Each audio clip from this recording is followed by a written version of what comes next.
for, is this going to require more funding for community societies or zoos or local health officials? Well, Laura, I don't think there's any doubt that Ohio will have a financial stake in this. There will be something we will have to do. We're making an assessment, but we don't want them to be out there alone. I mean, the Humane Society has been basically out there alone, and we don't want them to be alone. We want them to have some support, and I think that the state being able to be in a position where it can be with them, not only bringing our agencies together, but also in a position of where we have to think about resources, not just for local governments, but for we're probably going to end up having to help the zoos a little bit. We'll see. We'll make an assessment on that and try to make one that meets the challenge. But these are tough financial times for our country, and we will do it on a disciplined basis, just as we're working forward with these laws. Governor, once the inspection is done and it's determined that the conditions are not appropriate and that laws are violated, then what? Well, I mean, the fact is we would in an orderly way take control of the animals. That's why it's so important that the zoos are here and that we look, it has to be done on a priority basis. Carol, I mean, what's amazing about this is we don't have a clue in this state how many animals there are. I mean, we have no inventory. What have we been doing in this state for the last couple hundred years? No inventory. So first thing we have to do is to get an inventory, and then if we find circumstances that are bad on a priority basis, because they have limited space, and we have to look at what the opportunities are to have a containment facility. But these are things we'll work on, and we work on quickly. And I talk about the wilds. I don't know if you've been out there. It's pretty amazing. 10,000 acres there. I mean, that's a site. But you have the Columbus Zoo, the other zoos. I'm really, really pleased that we have the gentleman from the additional zoo. Give me his name again. Alan. Where's Alan? Alan, come on up here. Thank you for working with us. You know, Carol, this may have been one of the problems for folks. Is they catch the car and then what do they do with it? They see the animal and they don't know what to do. But if we all work together, the other amazing thing is you think about the Department of Agriculture says they're willing, U.S. Department of Ag is going to work with the State Department of Ag. And, I mean, we have to find out the holes in these laws. I mean, think about how complicated this is. And we want to make sure that, as Scott Zody said, we don't do anything that creates any sort of unintended consequence. So you have to do this thing carefully. It is not something you slap together.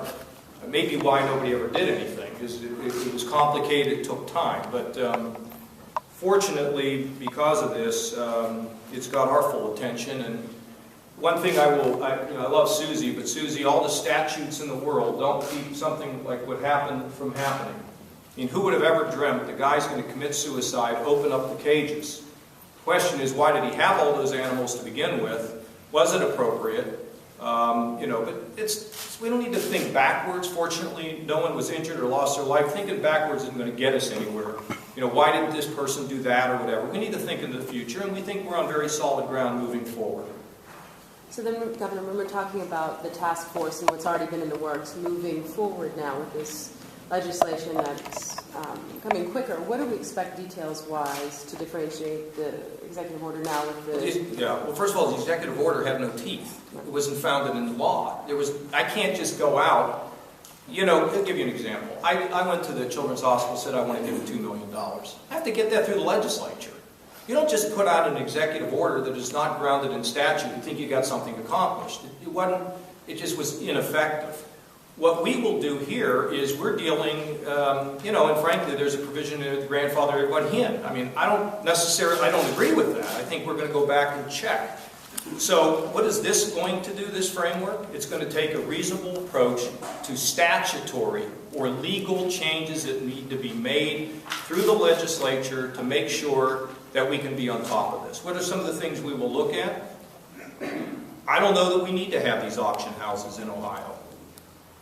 It's one of the things that Jack feels strongly about. We'll have to look at that. I mean, what do you do about dangerous animals? And how about this crazy situation where somebody doesn't have to get registration until the animal's in their possession? You just look at how long we went on here. I mean, we've done over a half an hour basically laying out the complexities of this. If you slap something together too quickly, first of all, you end up in court. And secondly, you don't have an effective enforcement, and you don't have the infrastructure that you need to get this done. This isn't going to be over in a day. This is going to take time and a lot of hard work, but we have to do it. Governor, the HSUS and others advocates and people that are working in this with wild animals, I should say this is not, Ohio is the poster child right now, but it is not only occurring in Ohio, it is occurring across the country. Would you consider something similar to a compact with other states so that there is more oversight of interstate? Well, for sure. Because, if you have a state where they can ship a grizzly, you ever seen, I've been close to grizzly bears. They tell you that if you ever see a grizzly, you lay down and put your hands up over the back of your neck so it doesn't get your spinal cord. And you think to yourself, well, that's the craziest thing I ever heard. If I saw a grizzly there, I'd run. Well, I've seen them run. You don't outrun them. Jack just had a circumstance out in Montana where he took pepper spray to one of the grizzly bears. I mean, these things are unbelievable. And why some guy in Muskingum County has a grizzly bear, I don't understand it. I can't even explain it.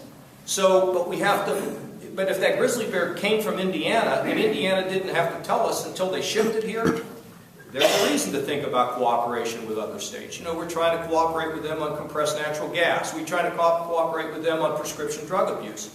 So places where we can cooperate is good. And frankly, our laws have been too lax, and they've basically been unattended to for several hundred years. And you have spent time in Congress, and apparently there have been some laws, I believe, on chimpanzees, primates, that didn't pass the House or didn't pass the Senate or one reason or the other, and it seems that maybe the states need to take it. That's why I asked the question. Maybe states. Well, look, we're waiting for Washington's like waiting for Godot. Right. It usually doesn't work out.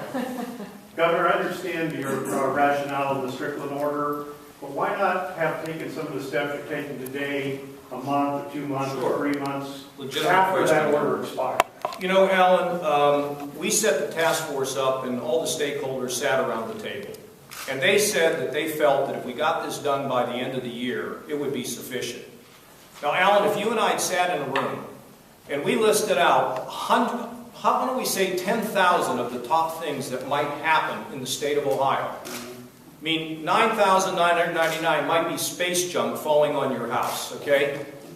Thinking that some guy was going to commit suicide and release these animals, you would never have thought of that, Alan. Maybe if somebody has actually thought that up, I want them to come work for me, because they clearly can see the future. We moved in this as quickly as we thought, and let me just tell you something. Our number one priority in the state has been and remains job creation. Now, there's a lot of other things we have to do, but that's number one, and that's where my focus is every day. That doesn't mean that you don't call Jerry Ray and say, are the snow plows ready to move when the snow comes? But these unintended or these unexpected events that come out of the blue, it's what you have to live with when you are the governor of any state. May I ask Suzi a question? Sure you can.